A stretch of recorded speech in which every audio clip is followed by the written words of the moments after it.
Okay guys, so good morning. Another day na naman tayo. So papunta tayo ngayon ng Batangas City para sa outreach program ng Grand Imperium Eagles Club. Okay, so papunta na yung mga kasama natin doon, mga ate at kuya. It's a big event kasi ang dami nating tutulungan dun sa lugar na yun, sa area na yun. 3 school yung beneficiaries natin.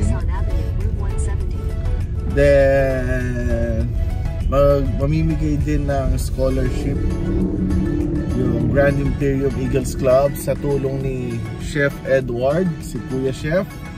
Napaka-buti ng puso ni Kuya Chef.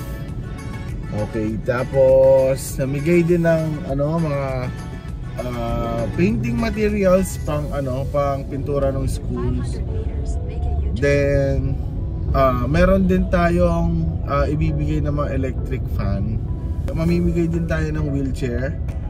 Then cash assistance din dun sa school. Okay, so let's go. Daanan lang natin si Ate Mitch saglit. Alright?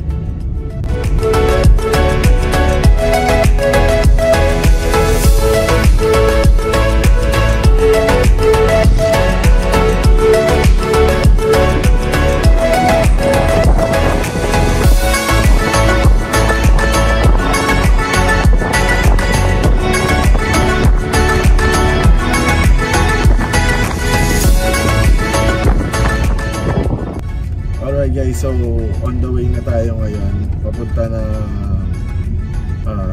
Talahib, Pandayan, Batangas. So nandito na tayo sa papuntang Lobo. Kasi ang daan natin is Lobo. Kasi yung original na route na dapat natin, hindi siya passable ngayon kasi parang may natumbang truck. So hindi siya madaanan. So ang daan natin ngayon medyo malayo siya. It's kanina 1 hour pa papunta ng Talahib, Pandayan. Okay, so let's go. Samahan nyo kami.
Hindi mo kumbangin na.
Grand Imperium Eagles Club. Sa inyo po mga isa ay sa president din po ng Lady Eagles, is Ate Brex. Paaralan, I grab this opportunity to meet you and to express my deepest and sincerest gratitude to you. Medyo na-late din po kami kasi po umikot pa po kami ng Lubo. So doon po kami dumaan kaya medyo malayo po. Ano po? Dahil kami naman po ay isang pamilya. Dahil lahat Sa Talahi Panday Integrated High School's principal. Ano po? So yan, kung mapapansin niyo. Ang napakagandang umaga po na nakarating kami dito. Isang magandang opportunity dito para makatulong. No? So, unang-una, nagpapasalamat ako kay God. Kasi kung di dahil kay God, wala yung mga yan. Wala kang pinatutulungan. So, dati, lagi kong pinag-pray na sana mas madami ang matulungan. Doon naman ako nakapasok sa Eagles. Alam ko, lahat na nangyayari dahil yun kay God. Walang ibibigay na problema si God kung walang solusyon. Lahat na binibigay ni God na blessings na alam niya may mapupunta. 3 more. So malay natin, susunod na buwan or linggo or taon, we can add more and more scholarship para sa mga bata. So, mas marami tayong blessing and also, sabi ko nga, nag-iisip kami ng isa kami regarding sa scholarship ko para ipapatuloy yung dati. So, paano namin i-aano?